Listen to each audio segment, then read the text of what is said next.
Bazar cinema సమాజంలో విస్తృతమైనటువంటి ప్రభావం ఉన్నటువంటి సినిమా. చిన్నపిల్లల దగ్గర నుంచి పెద్దవాళ్ళ వరకు కుటుంబ సమేతంగా ఆనందించేటటువంటిది, నేర్చుకొని తెలుసుకునేటటువంటి సినిమా ఇది. ఈ సినిమాని రామారావు గారు, బలుసు రామారావు గారు ఎన్టీఆర్ జన్మదినం సందర్భంగా రిలీజ్ చేయటం చాలా మెచ్చుకోదగినటువంటి విషయం. మా ఎన్టీఆర్ లిటరేచర్ కమిటీ ఫామ్ అయి 15 మంది మిత్రులు, అందులో భగీరథ గారు కూడా ఉన్నారు.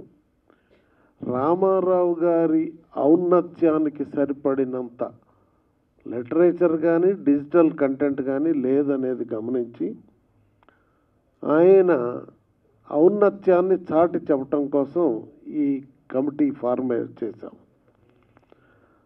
దాని ద్వారా రామారావు గారి భావజాలాన్ని భావితరాలకి మేము అందజేసేటటువంటి ప్రయత్నానికి ఇది జోడించేటటువంటి అంశం.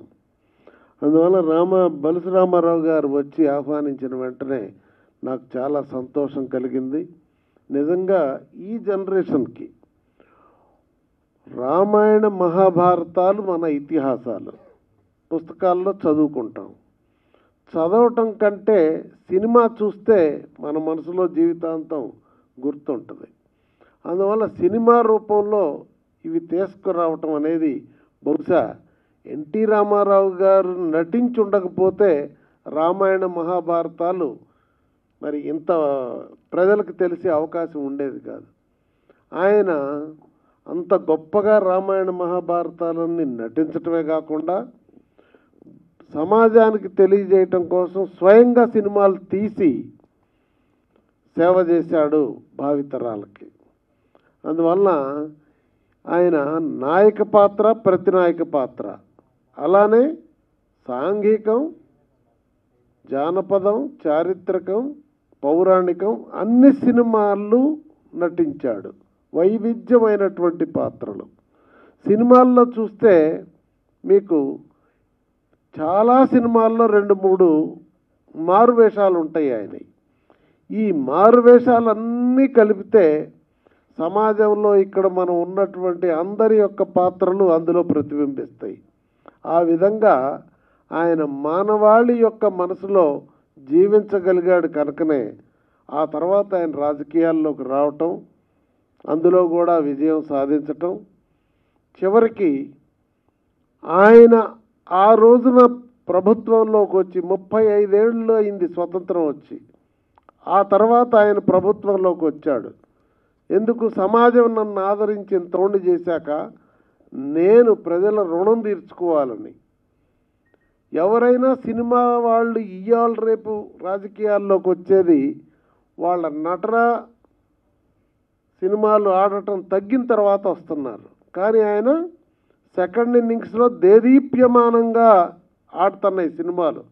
అడవి రాముడు, వేటగాడు, బొబ్బులి పులి ఇట్లాంటివన్నీ కూడా అంత టైంలో ఆయన కట్ చేసుకొని వచ్చి నిజాయితీ దానిలో తెలుస్తుంది. రాజకీయాల్లోకి వచ్చిన తర్వాత ఆయన వచ్చేంతవరకు పేదవాడి ఆకలి కనుక్కున్నటువంటి భారతదేశంలో ఏ ప్రభుత్వం లేదు.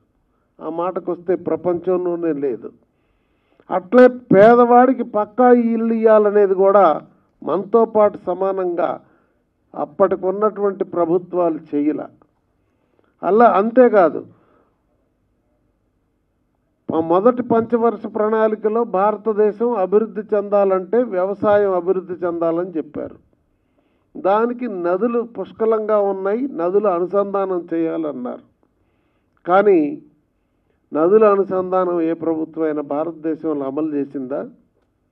35 ఏళ్ల స్వతంత్ర భారతానంతరం ఎన్టీ రామారావు గారు మాత్రమే కృష్ణా పెన్నా నదిని కలిపి రాయలసీమకి, కరువు సీమైనటువంటి రాయలసీమకి నీళ్లు వెళ్ళేటటువంటి కార్యక్రమం, పథకాలు రచించాడు.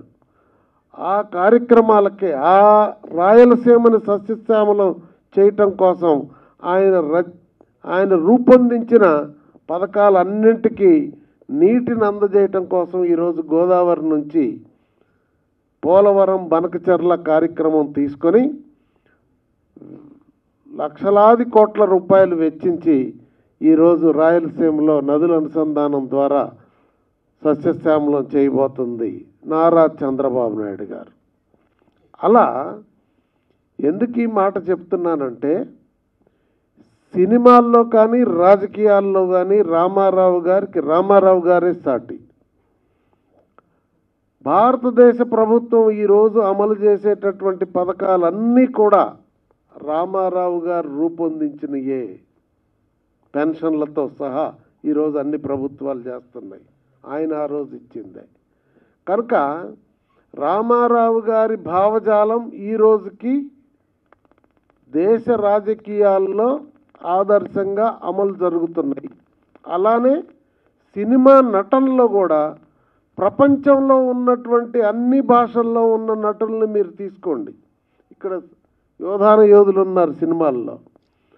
కనుక ఏ భాషలోనూ సాంఘికం, జానపదం, చారిత్రకం, పౌరాణికం, అందులోనూ ప్రతినాయక పాత్రలన్నీ పోషించి ప్రజానీకాన్ని మెప్పించినటువంటి నటుడు వేరే ఏ భాషలో ప్రపంచంలో లేడు. అది రామారావు గారి యొక్క ఔన్నత్యం. అలాంటి సినిమా మొట్టమొదట మాయాబజార్తో ఆయన పౌరాణిక పాత్రలు పోషించిన ఇది ఈ రోజు సమాజానికి అందజేయటానికి ముందుకొచ్చిన రామారావు గారిని మరొకసారి అభినందిస్తూ, ఇది సమాజానికి చాలా ఉపయోగమైనటువంటి కార్యక్రమం అని, వారికి కావాల్సినటువంటి సంపూర్ణ సహాయ సహకారాలు మా తరఫు నుంచి అందజేస్తామని, ఈ కార్యక్రమానికి విచ్చేసిన మీ అందరికీ హృదయపూర్వక అభినందనలు తెలియజేస్తూ నమస్కారం, సెలవు.